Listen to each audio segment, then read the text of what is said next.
Hello everyone, welcome to जुगाड़ maths. तो last lecture में हम लोग ने ये पढ़ा था कि रेशनल नंबर्स क्या होते हैं, इरेशनल नंबर्स क्या होते हैं, उनको नंबर लाइन पे कैसे हम रिप्रेजेंट करते हैं, ठीक है। उनकी डेफिनेशंस वगैरह पढ़ी थी। एंड हम लोग एक्सरसाइज 1.1 भी कवर कर चुके हैं ऑलरेडी, ठीक है। तो काफ़ी चीज़ें हमने ऑलरेडी कर ली हैं, ठीक है। तो इस लेक्चर में मेरा मोटिव यही रहेगा कि मैं आपको एक्सरसाइज 1.2 के कुछ क्वेश्चंस बता देता हूँ, ठीक है। बट द थिंग इज़ कि इसका एक थर्ड क्वेश्चन और है जो √5 को रिप्रेजेंट करना है ऑन नंबर लाइन, ठीक है, which I have already taught you in the last lecture. तो मैं उसको रिपीट नहीं करना चाहूँगा, बस मैंने आपको बता दिया है यहाँ पे कि ऐसा है एक क्वेश्चन, ठीक। तो एक और कॉन्सेप्ट है, वो मैं आपको बताऊँगा, इस लेक्चर के लास्ट में बताऊँगा, ठीक है।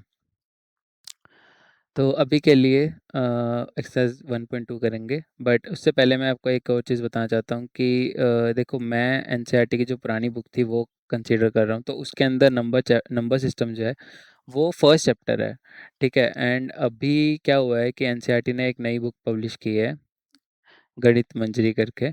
वो आपके लिए है एंड आई थिंक ऑलमोस्ट सभी स्कूल्स में वही रेफ़र करवाई जा रही है अभी।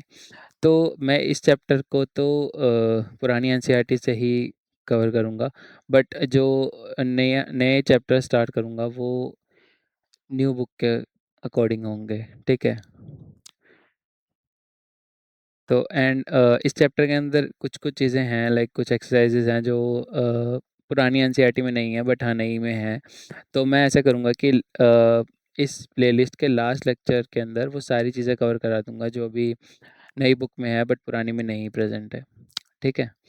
एंड एक और प्रूफ है जो मैंने अभी तक आपको नहीं पढ़ाया है कि √2 को इरेशनल नंबर क्यों बोलते हैं हम लोग, ठीक है। जस्ट ये समझ लिया था कि हाँ बोलते हैं, बट क्यों बोलते हैं ये मैं आपको उसी लास्ट लेक्चर के अंदर बताऊँगा, ठीक है, ताकि आप रिलेट कर सको उस नई बुक के अंदर के कंटेंट को, क्योंकि वहाँ पे वही है, लिखा हुआ है सब कुछ, तो मैं आपको पढ़ा दूँगा वहाँ पे ही लास्ट लेक्चर में, ठीक है।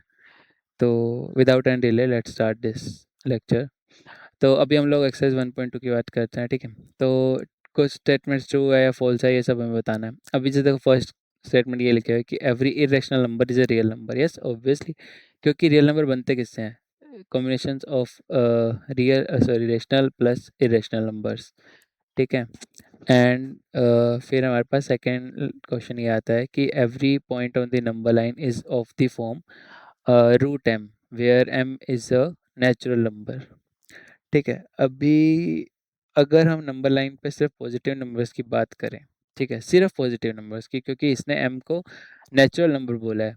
बट देखो, नंबर लाइन पे तो यार हमारे पास ज़ीरो भी होता है, नेगेटिव नंबर्स भी होते हैं, ठीक है। तो कहीं ना कहीं ये स्टेटमेंट गलत है, ठीक। तो मैं इसको गलत प्रूफ करूँगा, ठीक। और फिर लास्ट स्टेटमेंट हमारे पास ये है कि every real number is an irrational number.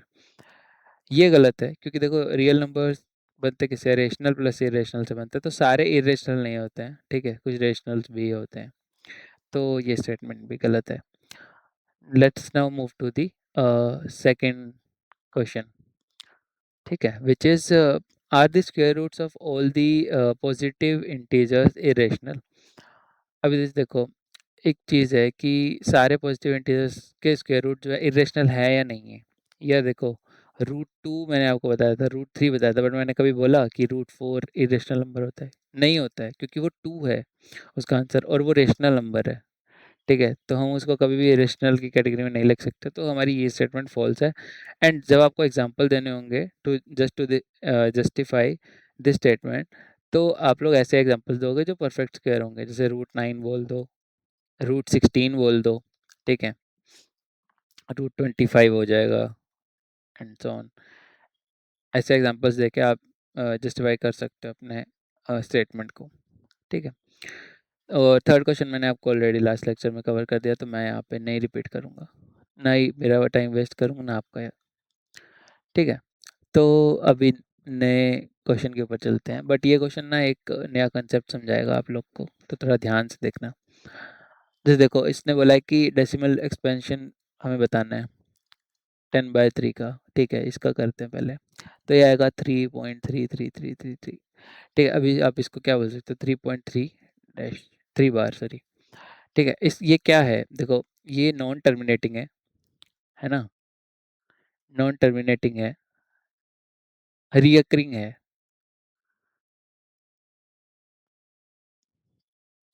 फिर सेकंड आएगा कि 7.8 आएगा, 875। यस। तो ये क्या है, ये टर्मिनेटिंग है। ठीक है, क्योंकि इसमें हमारे पास जो रिमाइंडर है वो ज़ीरो हो जाएगा। ठीक, रिमाइंडर ज़ीरो वाले क्या होते हैं, सब टर्मिनेटिंग ही होते हैं। फिर हमारे पास एक और है 1/7, ये आएगा आपका 0.14 एंड 2 8 आएगा, 0 यानी 5 एंड देन 7, फिर से ऐसे रिपीट करता जाएगा। तो ये भी इतना बड़ा नंबर, इतने सारे डिजिट्स रिपीट करेंगी। तो ये भी सेम है फर्स्ट केस की तरह कि ये नॉन टर्मिनेटिंग है। ठीक है, और रीअकरिंग भी है। तो अभी आपको ना यहाँ से एक चीज़ समझनी है कि देखो, ऐसे और भी नंबर्स हो सकते हैं कि जैसे यहाँ पे एक केस कंसीडर नहीं हुआ, बट हाँ मैं इसको लिख देता हूँ कोई भी एक एग्जांपल, 0506 एंड सो ऑन। अब ये क्या है कि ये नॉन टर्मिनेटिंग है। ठीक है, बट ये नॉन रिकरिंग भी है, कि इसमें देखो रिपीटिशन नहीं हो रही है।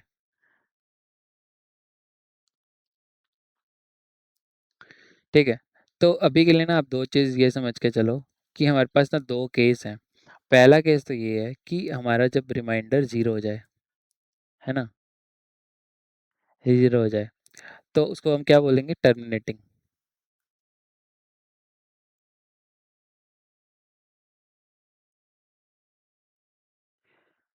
सेकंड केस हमारे पास ये आता है कि जब हमारा रिमाइंडर ज़ीरो नहीं है। अब इस केस में ना हमारे पास दो स्टेटमेंट बनती हैं, या तो हम उसको कहते हैं कि ये नॉन टर्मिनेटिंग है और नॉन रिकरिंग है, जैसे हमने एग्जांपल्स देखे। सेकंड हम ये बोलते हैं कि ये नॉन टर्मिनेटिंग है बट ये रिकरिंग है, यानी रिपीट होते रहती हैं इसकी डिजिट्स डेसिमल के बाद। ठीक है, तो ये कॉन्सेप्ट है। अब आपको ये कॉन्सेप्ट ना दिमाग में रखना है, क्योंकि इसके बेस पे ना हम नंबर्स को रेशनल नंबर्स के फॉर्मेट के अंदर मतलब रिप्रेजेंट करने का ट्राई करते हैं इस कंसेप्ट को यूज़ करके। ठीक है, तो मैं आपको एग्जांपल दिखाता हूँ।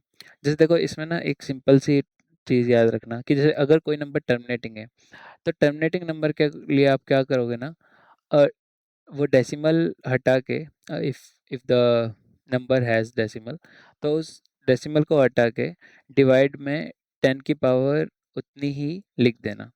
ठीक है, जैसे ये क्वेश्चन है पहला, कि इसमें लिखा हुआ है कि ये जो नंबर है ये रेशनल नंबर है, हमें बस इसको पी अपॉन क्यू की फॉर्मेट के अंदर डिफाइन करना है, सॉरी रिप्रेजेंट करना है। ठीक है, तो हम कैसे कर सकते हैं, देखो जैसे इसमें लिखा है कि सॉरी 3 पॉइंट,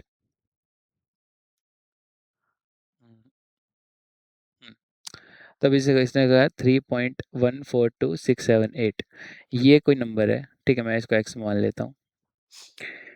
तो मैं इसको पी अपॉन क्योंकि फॉर्म में कैसे लिखूँ, अभी ये ना टर्मिनेटिंग है, तो हम लोग इसको ऐसे लिख सकते हैं कि डेसिमल हटाया एंड 10 रेज टू पावर कितने डिजिट्स है, 1 2 3 4 5 6, तो 10 रेज टू पावर 6, हम इसको ऐसे लिख सकते हैं। अब ये नंबर क्या बन जाएगा, ऐसे।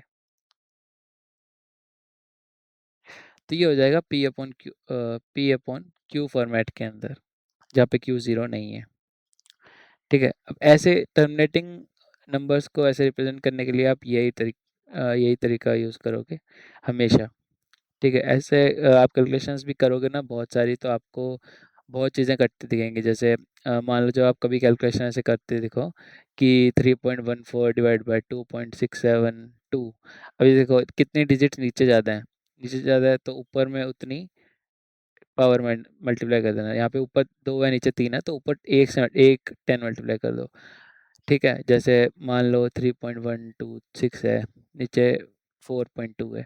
अब जैसे को ऊपर में डिजिट ज़्यादा है, तो यहाँ मल्टीप्लाई कर दो, और नीचे एक डिजिट है ऊपर तीन है, तो ये डेसिमल्स हटाओ सारे, इसमें भी डेसिमल हटाना था, हटा के और मल्टीप्लाई 10 की पावर कितनी डिजिट थी, 2 थी बस। 3.3126 और 4200 ऐसे बन जाएगा। तो इस टाइप की कैलकुलेशंस के लिए ना आपको काफ़ी यूज़फुल रहेगी ये ट्रिक, ठीक है।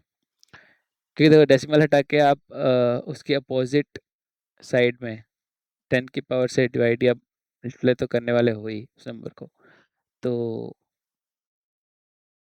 यहाँ वही ट्रिक कैलकुलेशन के लिए काम आ जाएगी आपके। जब आप क्वेश्चन सॉल्व करोगे तब मैं आपको बताऊंगा कि कैसे ये चीज़ें हेल्पफुल होती हैं कैलकुलेशंस के लिए।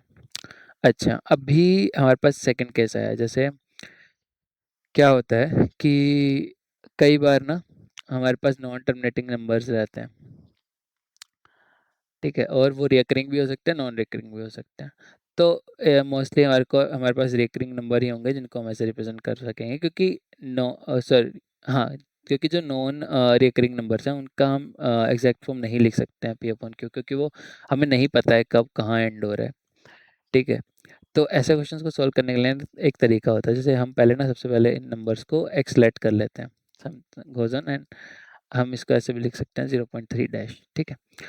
तो एक इक्वेशन हम इसको मान लेते हैं। सेकंड इक्वेशन में हम लोग क्या करेंगे ना, जितनी भी डिजिट्स रिपीट कर रही है ना उतनी 10 की पावर से मल्टीप्लाई कर देंगे पूरी इक्वेशन को। अब जैसे यहाँ पे एक ही डिजिट है तो हम लोग क्या करेंगे, 10 की power 1 multiply x equals to 10 की पावर 1 मल्टीप्लाई 0.3 बार। तो ये कितना हो जाएगा, 10x। और ये कितना हो जाएगा ये सोचो। जैसे देखो मैंने 10 को किससे मल्टीप्लाई किया, 0.3333 एंड सो ऑन। तो ये हमारे पास क्या बन जाएगा इवेंचुअली, 3.333, है ना। तो हम इसको क्या लिख सकते हैं, 3.3 का बार, है ना। तो यहाँ पे लिख देते हैं 3.3 का बार। और 3.3 के बार को मैं कैसे लिख सकता हूँ, 3 प्लस 0.3 का बार भी तो लिख सकता हूँ, है ना। तो ये हो जाएगी मेरी सेकंड इक्वेशन। अब कुछ सोचो, अगर मैं इक्वेशन सेकंड में से फर्स्ट को माइनस कर देता हूँ तो मेरे पास क्या बचेगा, 10x माइनस एक्स यानी 9x equals to 3 plus 0.3 bar minus 0.3 bar. तो इससे वो कैंसिल हो जाएगा, मेरे पास क्या बचेगा राइट साइड में 3। तो x की वैल्यू मेरी हो जाएगी 3/9 यानी 1/3। अब मैंने इसको p अपॉन क्यू की फॉर्मेट के अंदर ला दिया। ऐसे ही होती हैं सारी कैलकुलेशंस, तो यही याद रखना, ठीक है। फिर हम एक और क्वेश्चन देखते हैं कि जैसे हमें ये दिया हुआ है कि 1.272727 समथिंग लाइक दिस। अभी हम इसको कैसे बोलते हैं, 1.27 बार। तो 27 यानी 27 के ऊपर पूरे के ऊपर बार है। अभी हमारे पास दो डिजिट्स हैं, तो पहला काम ये कि हम एक्स को लिखेंगे 1.27 बार, है ना। फिर हम क्या करेंगे कि 10 की उतनी पावर से मल्टीप्लाई करेंगे जितनी यहाँ डिजिट्स हैं। अब यहाँ 10 की पावर 2 है ना, 2 से मल्टीप्लाई कर दो। ये पहली क्वेश्चन, दूसरी क्वेश्चन ये। तो हमारे पास कितना आ जाएगा, 10 की पावर 2 इंटू 1.27। अभी खुद सोचो कि जब मैं 100 से इसको मल्टीप्लाई कर रहा हूँ 1.272727 एंड सो ऑन, तो मेरे पास क्या बन जाएगा, ये 127.2727 नहीं बन जाएगा, है ना, एंड सो ऑन। तो मैं इसको ये भी लिख सकता हूँ 1.27.27 का बार, है ना। तो ठीक है भाई, हमारे पास तो आ गई इक्वेशन 127.27 का बार। अभी हमारे पास सेकेंड इक्वेशन हो गई है, ठीक। तो ठीक है, ये हमारे पास सेकेंड क्वेश्चन, क्वेश्चन टू में से क्वेश्चन वन को माइनस करो तो हमारे पास आ जाएगा 99x equals to 127.27 bar minus 1.27 bar. तो ये कितना हो जाएगा, देखो 0.27 बार तो हट जाएगा, तो हमारे पास कितना जाएगा 127 माइनस 1 यानी 126। ये 99x था, तो इससे हमारा x निकल के आता है 126 डिवाइड बाई 99। आप इसको 3 से डिवाइड भी कर सकते हो, ठीक है। 42/33 बन जाएगा। फिर 3 से डिवाइड कर दो तो ये 14 डिवाइड बाई 11 बन जाएगा, इससे आगे नहीं डिवाइड कर सकते। तो हमारा इवेंचुअली ये आंसर बन जाएगा 14/11। इस तरीके से आपको सारे क्वेश्चन सॉल्व करने रहते हैं। एंड एक और इंटरेस्टिंग क्वेश्चन आया, जैसे ऐसे क्वेश्चंस के अंदर आपको क्या करना है ना कि देखो पॉइंट के बाद कुछ डिजिट्स के बाद में अगर बार रहता है ना, तो सबसे पहले आपको ये सेटल आउट करना है कि हम उस पॉइंट से पहले वाले डिजिट्स को उस बार से पहले वाले डिजिट्स को लेफ्ट हैंड साइड में ले आए। अभी जैसे इसके लिए हम क्या करेंगे कि 3 5 3 5 3 5 ऐसा है, राइट। तो हम लोग क्या करते हैं कि इसको ऐसे लिखते हैं, अगर 2 3 5 का बार है ना, ये अगर लिखते हैं तो हम क्या करेंगे कि ये जो बार से पहले के डिजिट्स है ना, उनको ट्राई करो कि पॉइंट से पहले ले आओ। तो इसके लिए हमें मल्टीप्लाई करना पड़ेगा, और यहाँ जितनी भी डिजिट्स हों पॉइंट से बाद एंड बार से पहले 10 की पावर उतनी उससे मल्टीप्लाई कर दो तो पूरी इक्वेशन को।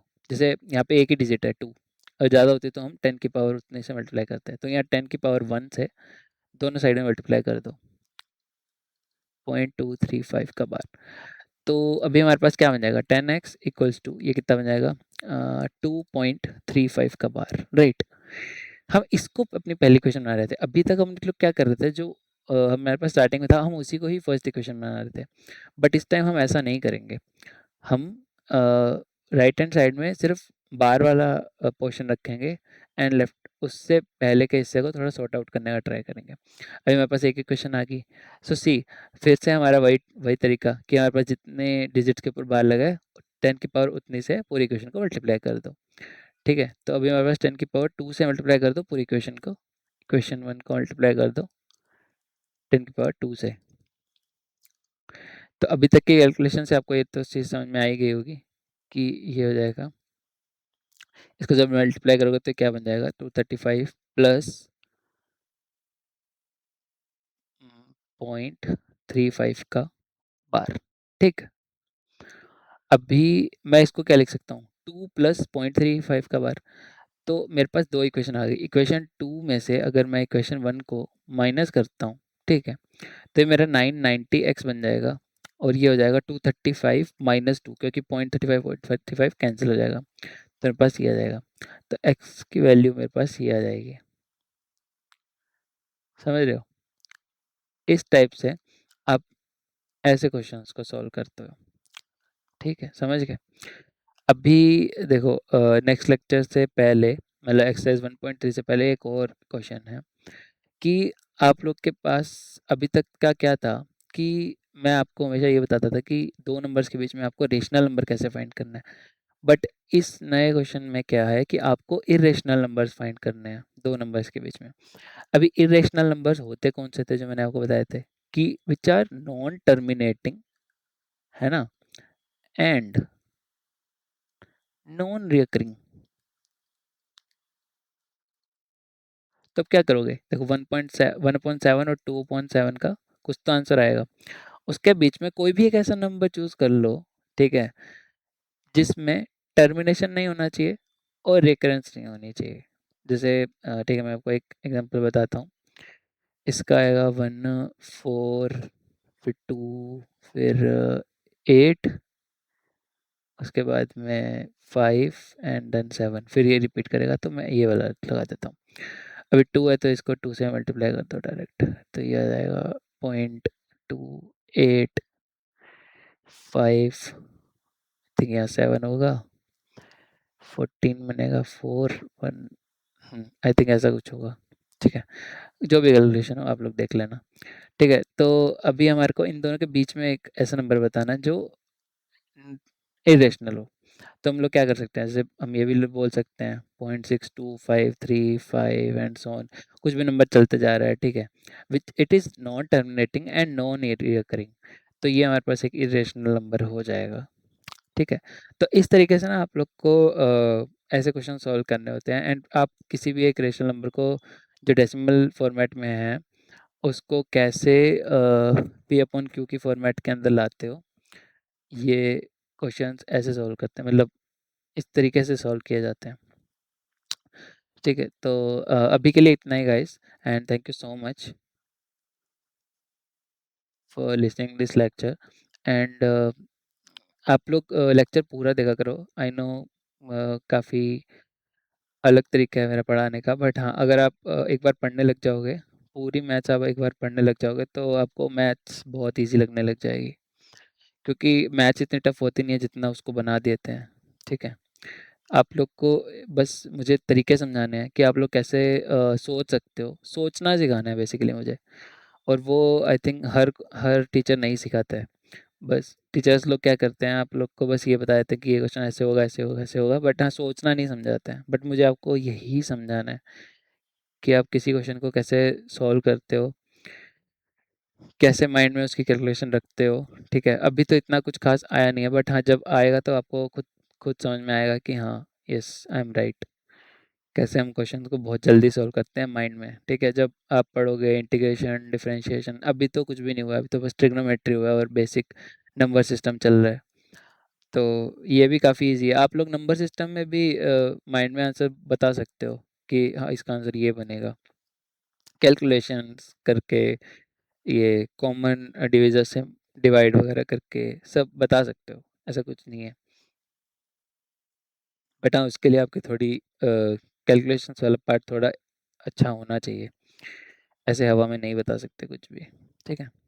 So thank you so much. Please like, share and subscribe the channel so that you can get more such content. And कुछ भी इम्प्रूवमेंट हो तो मुझे बता दिया करो। आई थिंक पहले माइक में प्रॉब्लम थी, बट अभी मैंने चेंज किया है, तो आप लोग को वो इशू नहीं होगा। I think so. Number system वाले चैप्टर्स में तो मतलब पूरे लेक्चर्स में तो कहीं प्रॉब्लम नहीं है वॉइस की, ठीक है? So thank you so much. Okay, bye bye.